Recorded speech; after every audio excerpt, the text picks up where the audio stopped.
Chaudhary and I am finance intern at yourshop.com. So for today, our topic is NFO, new fund offer. What is this new fund offer in mutual funds? I will explain from my PPT.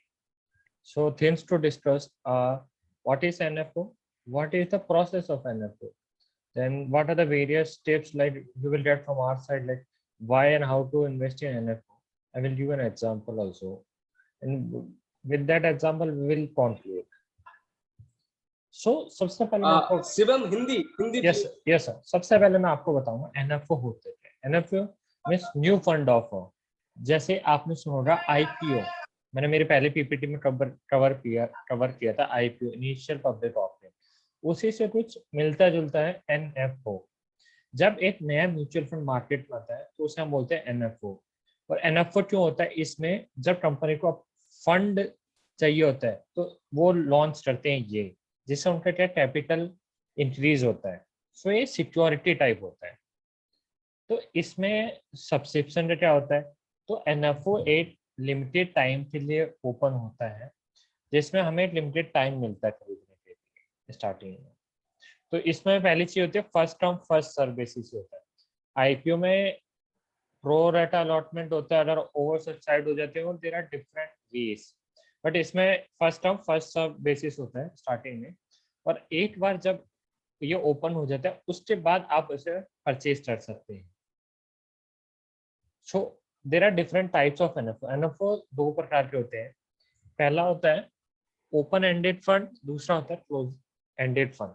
So open ended fund क्या होता है? इसमें हम हमारे जो भी securities है उन्हें फ्रीली खरीद और बेच सकते हैं स्टॉक मार्केट में, और हमारे कोई रेस्ट्रिक्शंस नहीं होते टाइम के एंड प्राइस के। सो मतलब हम इसके एंट्री और एग्जिट में कोई रेस्ट्रिक्शंस नहीं है, आप कभी भी ले सकते हो कभी भी बेच सकते हो। बट क्लोज एंडेड फंड में क्या होता है, यहाँ पे एक लॉक इन पीरियड होता है। जैसे 3 से 4 साल एक पीरियड है, तो उसके अंदर आप कुछ नहीं कर सकते। अगर आपने एक परचेज किया तो वो कम से कम 3 से 4 साल तक रहेगा, आपका उसमें फिर कोई मूवमेंट नहीं कर सकते। तो इसका बेनिफिट क्या होता है?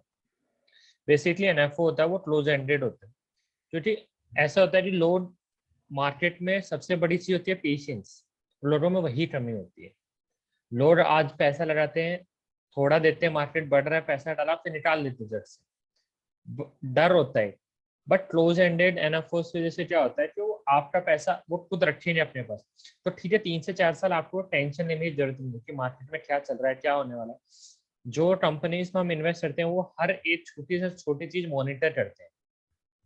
ओके, सो एनएफओ और आईपीओ में डिफरेंट क्या होता है? जैसे मैंने आपको पहले बताया था, वापस बता देता हूँ। आईपीओ क्या होता है? इस सिंगल कंपनी का होता है जिसमें वो कैपिटल एक्सपेंशन के लिए मार्केट में आते हैं।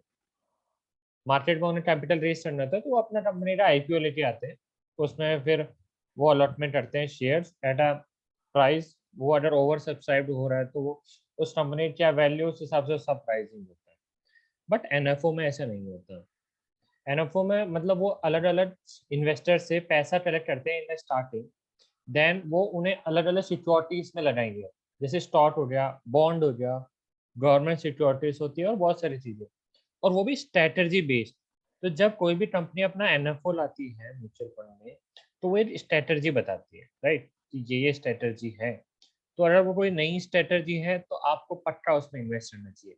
बट अगर वही रिसीपिटेड कोई भी स्ट्रेटजी ला देते हैं देर इज नो वैल्यू, आप कोई भी दूसरी में भी इन्वेस्ट कर लो फिर तो, right. Like there are more things you must know, मतलब बहुत सारी चीज आपको और पता होनी चाहिए एनएफओ और आईपीओ के बारे में। सो इसमें पहली चीज आती है व्हाट इन्फ्लुएंस द प्राइस। क्या चीज प्राइस को इन्फ्लुएंस करती है?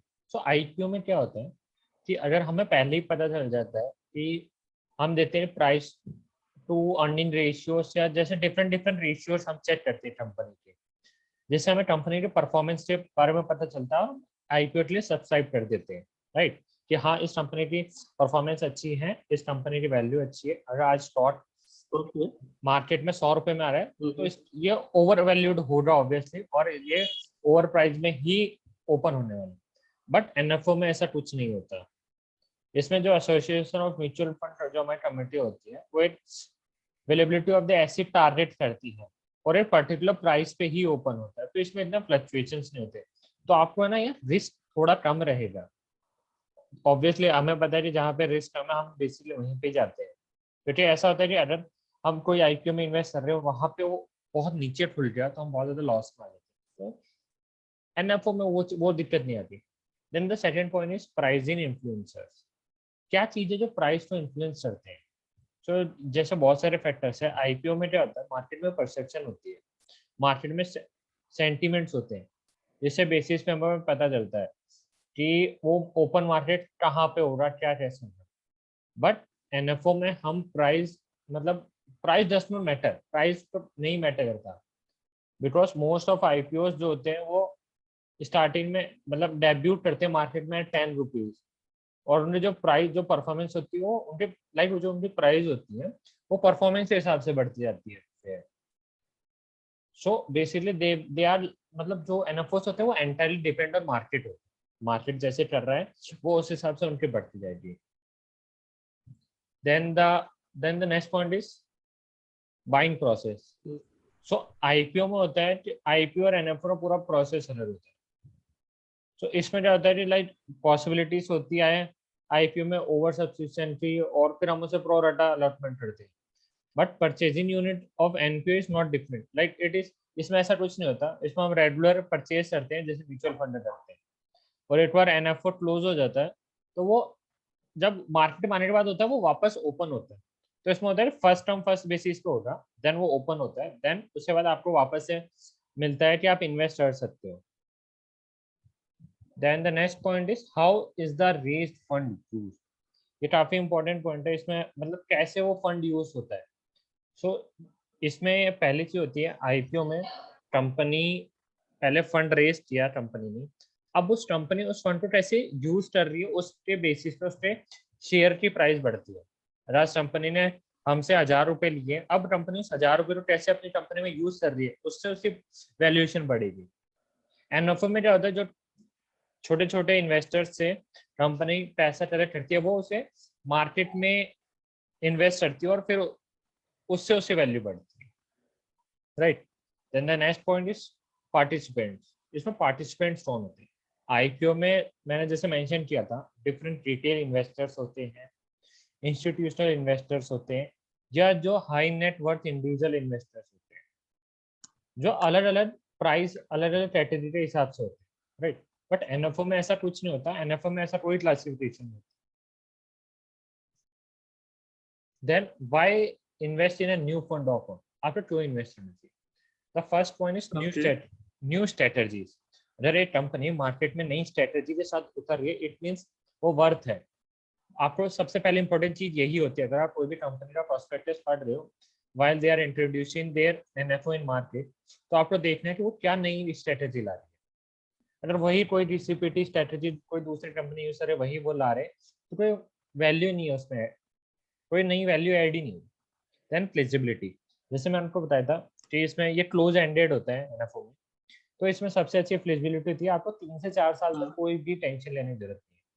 बट अगर यही ओपन एंडेड होता है तो उसमें आपको एक रिस्क फैक्टर देते हैं, टेंशन देती है कि आपको टाइम टू टाइम देखना है कि क्या करूँ, मैं निकाल लूँ नहीं निकाल लूँ।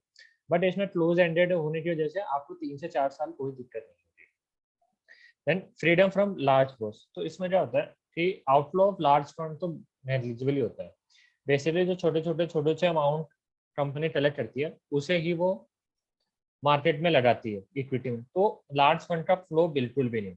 देन लॉक इन सपोर्ट, जैसे मैंने बताया था क्लोज एंडेड की वजह से लॉक इन सपोर्ट देता है 3 to 4 years का, जो सबसे इंपॉर्टेंट चीज होती है। तो मैं आपको एक एग्जांपल देता हूँ, जैसे अभी रिसेंट का है ये association of mutual fund in India जो हमारे इसे रेगुलेट करते हैं, तो इसमें Axis global innovation fund of fund का आया था, स्कीम थी एक्सेस ग्लोबल इनोवेशन। देन इसका ऑब्जेक्टिव जो हमें पता होना चाहिए, इसमें ये था कि इन्होंने बोला था हम लॉन्ग टर्म एप्रिसिएशन के लिए दे रहे हैं और इन्वेस्टिंग अंडर किस प्रिंसिपल के, ये भी हमें पता होना चाहिए। इन्होंने लिखा इक्विटी, इक्विटी में हमारा जाएगा। तो ये जो छोटी छोटी चीजें होती है ना हमें इन्वेस्टमेंट से पहले पता होना चाहिए। जब स्कीम टाइप है इसमें ओपन एंडेड, मतलब आपने अगर आज मार्केट में आने से पहले आपने लगाया और आप कभी भी बीच में छोड़ना चाहते हो तो आप छोड़ सकते हो, ये होती है ओपन हैंडेड। देन इसमें न्यू ये लॉन्च हुई थी अभी 10 मई को और अभी क्लोजर हो रहा 21 को। Then minimum subscription of ₹5,000 in multiples of ₹1। So minimum आपको like you have to pay 5,000 for it. So like this is one of the good thing about mutual fund और इन्वेस्टिंग इन एनएफओ में invest करने का ये एक अच्छा है कि आपको थोड़ा सा आपका जो पोर्टफोलियो होता है वो डाइवर्स हो जाता है, तो रिस्क फैक्टर यहाँ पे नेग्लिजिबल हो जाता है। सो you can contact us on this if you have any doubts, and thank you.